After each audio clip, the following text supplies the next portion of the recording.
Olá, pessoal. De novo, nós aqui com a aula de História, professor Elton. Acompanhei as resoluções das questões de física. Até uma altura eu fui. Eu sei, mas eu sei que você vai. Mas depois começou a complicar. Só que o Elton, ele é um moço educado. Ele não faz como o Carlos Coruja, que começa a fazer perguntas para mim. Bom, e aí eu não sei responder, fica numa situação difícil, né? Mas eu sei o que você faz, Mocelin. Faça perguntas da Roma Antiga para ele. Sim, vou começar a fazer, Só não fale de grego, que o grego é capaz dele conseguir sair. Só que teve uma aula que eu fiz observei antes as respostas. E aí comecei a resolver as questões dele. Ele ficou intrigado. Depois acabei contando. Mas vamos para os temas de hoje. Vamos lá, então. Compreensão sobre a morte, Grécia Antiga e festividades populares. Repare você que a prova do Enem, ela não é uma prova de história política ou de história econômica apenas. Cada vez mais aparecem questões de história social, de história cultural, de história das mentalidades. Quer dizer, tudo é história, né? A partir da Escola dos Análises, com Lucien Febvre e Marc Bloch, nós vamos ter uma história multifacetada. E essa nossa primeira questão sobre a morte, você vai perceber isso que eu estou falando. Quando ninguém duvida da existência de um outro mundo, a morte é uma passagem que deve ser celebrada entre parentes e vizinhos. O homem da Idade Média, Idade Média, vamos só lembrá-los. A Idade Média, naquela divisão tradicional da escola francesa, foi do século V ao século XV. Queda do Império Romano, 476, queda de Constantinopla, 1453.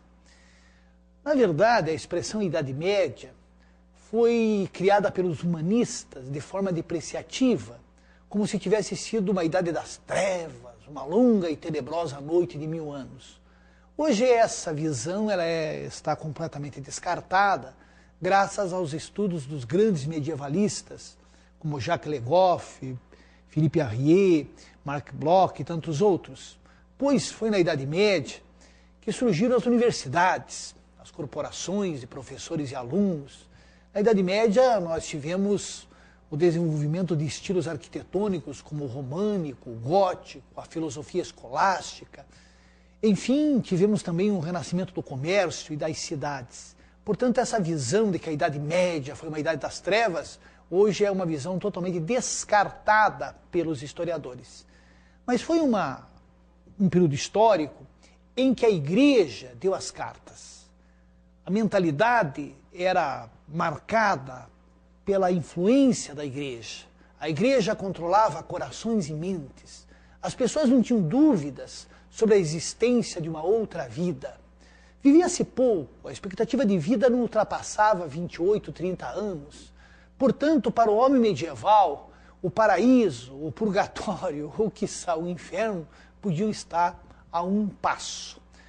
Aqui uma questão importante para você resolver esta questão que caiu no Enem. As pessoas, durante a Idade Média, não tinham dúvidas sobre a existência da morte. O ateísmo, as concepções materialistas, elas começaram a aparecer e ganhar força. Elas já existiam no mundo antigo, mas a ganhar força só a partir do século XVIII. Portanto, a questão era a seguinte: eu estou fazendo a coisa certa para conseguir um lugar no paraíso? Ou a forma como eu estou levando a minha vida me levará ou levará a minha alma para o inferno? Portanto, a morte era apenas o início daquela que eles entendiam que seria a vida eterna. Esta vida, portanto, uma passagem. Dito isto, vamos para a questão. O homem da Idade Média tem a convicção de não desaparecer completamente, esperando a ressurreição, pois nada se detém e tudo continua na eternidade. A perda contemporânea do sentimento religioso fez da morte uma provação aterrorizante, um trampolim para as trevas e o desconhecido. Georges Duby, célebre historiador francês, ano 1000, ano 2000, na pista dos nossos medos. Aqui uma questão muito importante. Com o triunfo do capitalismo, nós vamos ter a morte colocada para debaixo do tapete. A vida tem que continuar. Então, nós pouco percebemos o que acontece em relação ao outro. A morte acontece com o outro, nunca é com a gente. Na Idade Média, as pessoas enfrentavam a morte com mais naturalidade, pois elas tinham a certeza que haveria uma outra vida. O que o autor coloca é que na contemporaneidade a morte assusta, a morte amedronta, o que vem depois, o abismo, é o fim de tudo. E com a valorização do material, do ter, você morre e daí? Os seus bens, você não tem mais acesso a eles. Por mais que você tenha dinheiro, você não consegue evitar a morte. Portanto, há um desespero em relação à morte e ela muitas vezes não é enfrentada convenientemente. Vamos para as alternativas. Ao comparar as maneiras como que as sociedades têm lidado com a morte, o autor considera que houve um processo de... Aqui também muito importante, as sociedades antigas lidavam com a morte, cada uma da sua maneira. Entre os egípcios, por exemplo, a morte era vista como a maior naturalidade.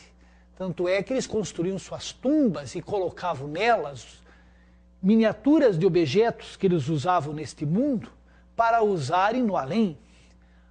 A alma, diante do tribunal de Osíris, seria julgada e buscava-se, evidentemente, a absolvição e a vida eterna.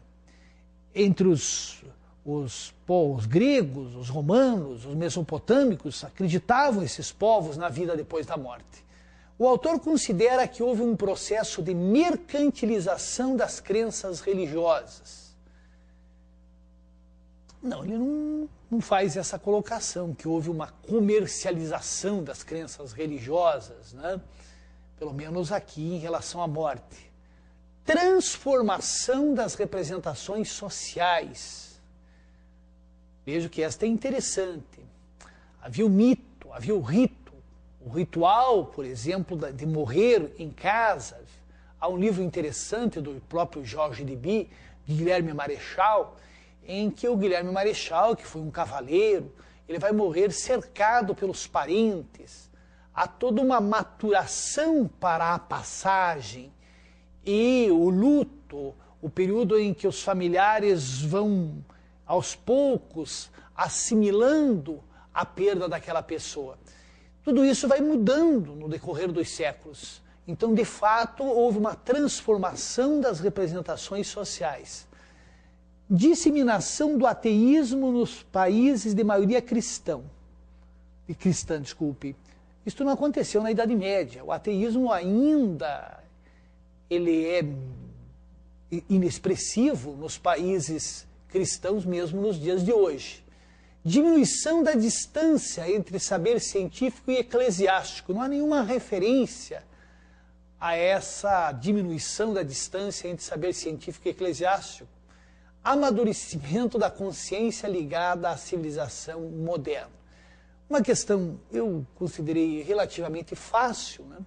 O que, segundo o texto, né, e as alternativas que o Enem apresenta, fica muito claro que houve uma transformação das representações sociais, no caso, em relação à morte. Elton, as pessoas que acreditam na vida depois da morte, elas enfrentam a morte com mais naturalidade, né? Inclusive dos entes queridos. A gente observa isso em pessoas que são espíritas, né? Que para elas a vida aqui é um estágio, uma passagem para uma outra vida, né? Enquanto que aqueles que têm dúvidas sobre a existência de uma outra vida se desesperam mais porque é o fim. Né? Bem interessante mesmo a questão. Fica mais difícil aceitar que não há continuidade, né? E que tudo que a gente passou perdeu-se, tudo aquilo que aquele ser foi, bom ou não, mas ele foi algo, tenha sido perdido, né?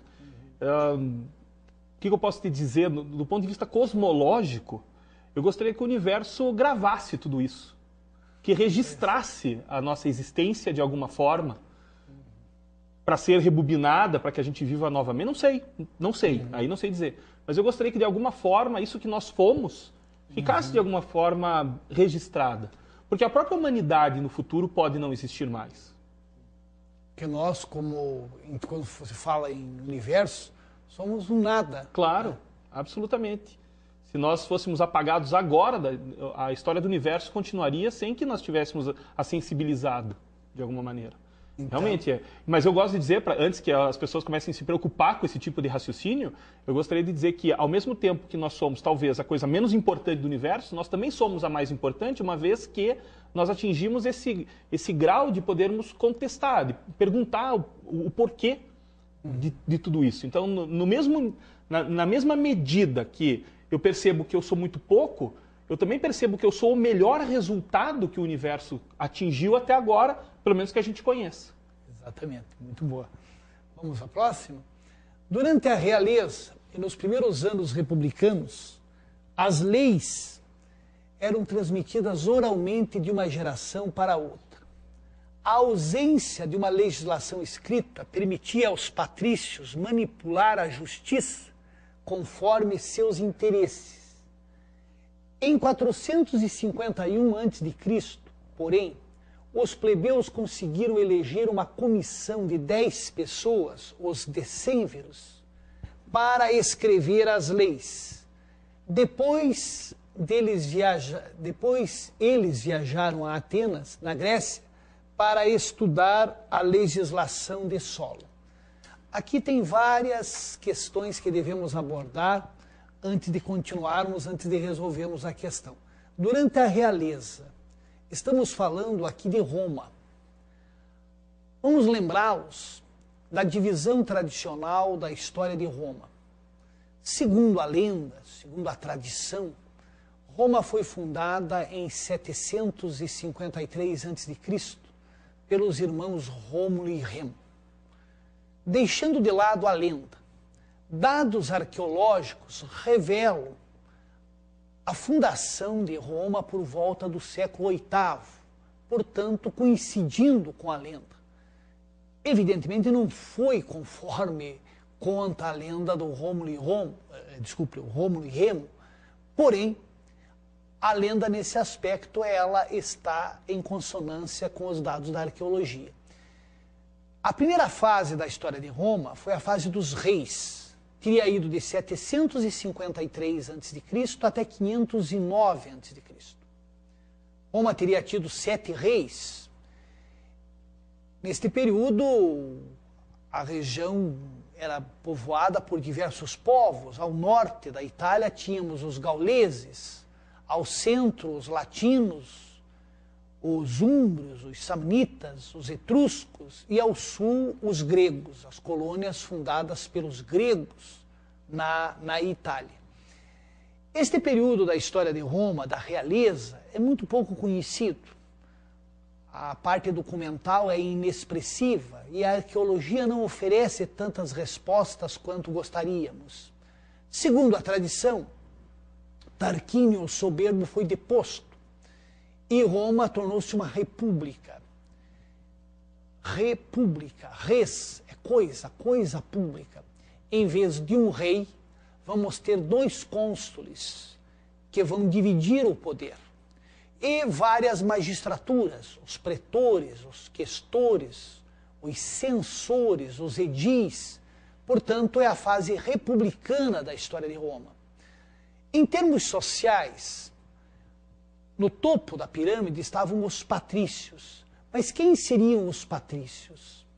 Os descendentes dos pater paterfamília, eram aquelas grandes famílias romanas, onde as diferenças sociais eram pequenas, mas com o aumento da população, essas grandes famílias elas acabaram se dissociando e o pater passou a entregar para as pessoas mais próximas as melhores terras.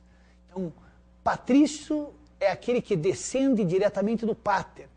Os patrícios, portanto, teriam o poder econômico, o político, estando numa posição de primazia dentro da sociedade. Já os plebeus, a palavra plebe quer dizer multidão, seriam pessoas livres, mas sem direitos políticos. Tínhamos ainda os clientes, que eram subordinados aos patrícios, e os escravos. Nos primeiros séculos da história de Roma, o número de escravos era pequeno. Mas com as guerras de conquistas após o século III, especialmente depois das guerras púnicas contra Cartago, houve um grande afluxo de escravos para Roma e o modo de produção tornou-se um modo de produção escravista. Mais tarde, vamos ter um império. Então, resumidamente, anote ali, de 753 até 509 foi a fase dos reis. De 509 até 27 a.C., a República. E de 27 a.C. até 476, o Império. Não havia, como diz o texto, uma legislação escrita em Roma. Os plebeus, em 494 a.C., eles se retiraram de Roma. Eles se retiraram dizendo que, já que eles não tinham direitos, eles não ficariam mais na cidade. Os patrícios, que precisavam do trabalho dos plebeus, conseguiram convencê-los a retornarem, mas evidentemente tiveram que fazer concessões. E os plebeus, a partir de então, puderam eleger seus representantes, os tribunos da plebe. Mas a legislação não era escrita, era um direito consuetudinário, quer dizer, baseado nos costumes. E esse direito era interpretado de acordo com os interesses dos patrícios. Os plebeus exigem uma legislação escrita. Então você volte aqui ao texto. Em 451 a.C., porém, os plebeus conseguiram eleger uma comissão de 10 pessoas, os decênviros, para escrever as leis. 2 deles viajaram a Atenas, na Grécia, para estudar a legislação de Solon. Solon foi um legislador ateniense do século VI, que fez uma série de reformas, e Solon é considerado o precursor da democracia ateniense. Portanto, nós vamos ter a lei das 12 tábuas. Por que 12 tábuas? Porque foram gravadas em tábuas de bronze e colocadas no fórum para que todo cidadão pudesse vê-las. E, evidentemente, aqueles que eram analfabetos, pessoas leriam para estas pessoas o que estas leis contemplavam. Professor, e onde que estão essas tábuas de bronze? Evidentemente, elas se perderam. Não temos como reconstituir ipsis literis quais eram as leis das 12 tábuas. Mas alguns princípios jurídicos que lá estavam são aplicados até hoje. Diz lá na tábua 1, ou dizia na tábua 1, né? Se alguém for convocado para comparecer em juízo, que compareça. Se não puder comparecer, que justifique. Se não quiser ir, que seja levado à força. Então, nós temos ali uma série de princípios jurídicos que vão permear o direito romano e alguns deles permaneceram no direito ocidental. Vamos para as alternativas? A superação da tradição oral no mundo antigo, descrita no texto, esteve relacionada à adoção do sufrágio universal masculino. De forma alguma, sufrágio universal masculino, em alguns países ocidentais, apenas no século XX. O que é o sufrágio universal masculino? Que todas as pessoas do sexo masculino, independentemente da renda, pudessem votar. Aqui no Brasil, nós, pela Constituição de 1824, era o voto censitário. O sujeito, para votar, tinha que ter uma renda de 100 mil réis. Para ser deputado, 400 mil réis.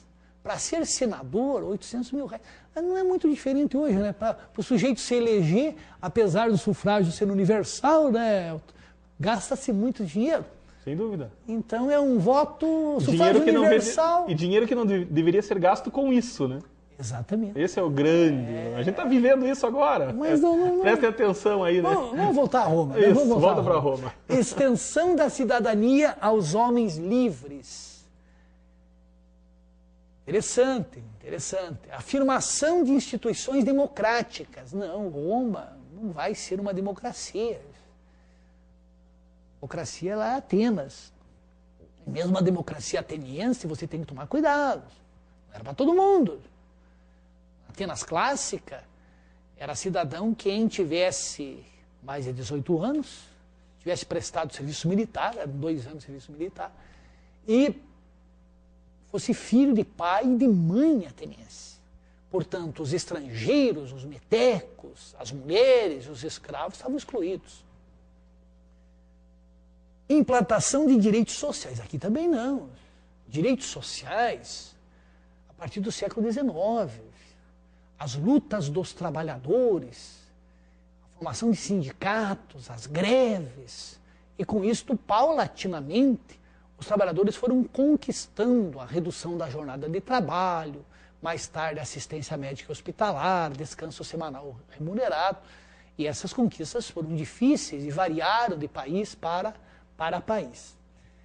Tripartição dos poderes políticos. Aqui remetemos ao iluminismo. A figura de Montesquieu, século XVIII. Não tem nada a ver, de forma alguma, com o mundo romano. Então, a alternativa, né, extensão da cidadania aos homens livres. Vamos para a próxima. Seguiam-se 20 criados custosamente vestidos e montados em soberbos cavalos. Depois destes, marchava o embaixador do rei do Congo, magnificamente ornado de seda azul, para anunciar ao Senado que a vinda do rei estava destinada para o dia 16. Em resposta, obteve repetidas vivas do povo, que concorreu alegre e admirado de tanta grandeza. Coroação do rei do Congo em Santo Amaro, Bahia. É uma obra citada na obra da Mary del Priore, Festas e Utopias no Brasil Colonial. Um olhar sobre as festas populares brasileiras. Aqui algo muito importante. Você esteja preparado, porque a prova do Enem sempre contempla questões sobre a África, sobre relações África-Brasil, sobre a escravidão, sobre o tráfico, enfim, sobre essa herança gigantesca que o Brasil tem em relação aos povos africanos, que foram arrancados de lá, a partir já do século XVI, e o tráfico que se estendeu até meados do século XIX. Portanto, a questão da escravatura no Brasil, a escravização das populações trazidas para cá, houve escravização dos índios, houve. No começo da colonização e mesmo depois, entre aspas, depois de guerras justas, mas não com a mesma intensidade que ocorreu a escravização das populações africanas. Apesar de serem trazidos para cá e de serem submetidos às situações as mais vis, serem torturados, tendo que trabalhar exaustivamente, esses povos, eles não não se submeteram totalmente aos dominadores. Eles conseguiram preservar suas culturas. E numa espécie de sincretismo com outros povos africanos. Houve uma mistura de culturas africanas, porque os povos africanos que foram trazidos para cá eram de etnias diferentes, tinham culturas diferentes. Então, quando a gente fala em africano, nós não devemos nunca falar no singular, mas sim no plural. E também os escravos que foram trazidos para o Brasil, eles eram de regiões as mais diversas. Eles falavam idiomas diferentes, eles tinham religiões diferentes. As próprias religiões africanas no Brasil, elas não serão exatamente como eram na África, porque elas sofreram influências das nações africanas diversas, mas também das populações indígenas e, claro, da religião católica. Porém, certas festas foram preservadas e as autoridades toleravam estas festas, pois era uma forma de permitir que estas pessoas escravizadas extravasassem seus sentimentos e vivessem alguns momentos de alegria, o que evitava constantes rebeliões. Por exemplo, alguns senhores, eles proibiam o batuque nas senzalas. Só que alguns perceberam que quando eles reprimiam o batuque, o número de escravos que fugiam, que se rebelavam, que muitas vezes matavam feitores, era maior. Portanto, a distribuição de bebidas, a permissão que bebessem, que batucassem, que festejassem, era até muitas vezes incentivado estas práticas pelos próprios senhores. Porque o escravo, ele resistiu de várias maneiras. A maneira tradicional, clássica, era fugindo. Daí tivemos a formação de muitos quilombos. Todos vocês conhecem de Palmares, mas existiram muitos outros. Tanto é que nós temos remanescentes dessas comunidades quilombolas até os dias de hoje. E a Constituição de 1988, ela contemplou estas comunidades que hoje em dia têm todos os seus direitos. Mas existiam formas de resistência que não eram exatamente a fuga. Muitos se suicidavam, muitos assimilavam completamente a cultura do dominador, outros tantos caíam numa melancolia e iam levando a vida sem uma resistência explícita, mas, na verdade, protestando à sua maneira em relação ao mundo que viviam. E essas festas, elas constituem válvulas de escape para essas populações oprimidas. Vamos lá? Originária dos tempos coloniais, a festa da coroação do rei do Congo evidencia, um processo de... Originária dos tempos coloniais, a festa da coroação do rei do Congo evidencia um processo de exclusão social, imposição religiosa. Aqui você já pode eliminar essa imposição religiosa. Que imposição religiosa? Acomodação política. Veja, exclusão social não há nenhuma relação com a descrição ali da festa, né? Não há exclusão, eles estão fazendo a sua festa. Imposição religiosa também não. Acomodação política também não. Né? Supressão simbólica. Agora vejam aí, ressignificação cultural. Esta, né? Ressignificação cultural. Aqui muito importante.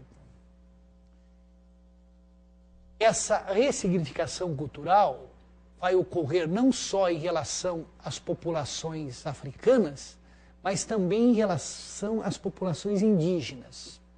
E isto em toda a América. Quando os espanhóis conquistaram a Confederação dos Astecas,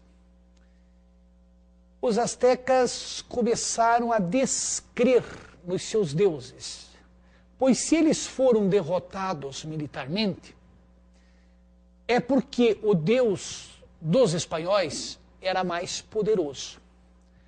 Porém, o fato dos astecas terem se tornado cristãos não queria dizer que eles seriam cristãos exatamente como os espanhóis eram, porque eles vão fazer uma ressignificação cultural do cristianismo.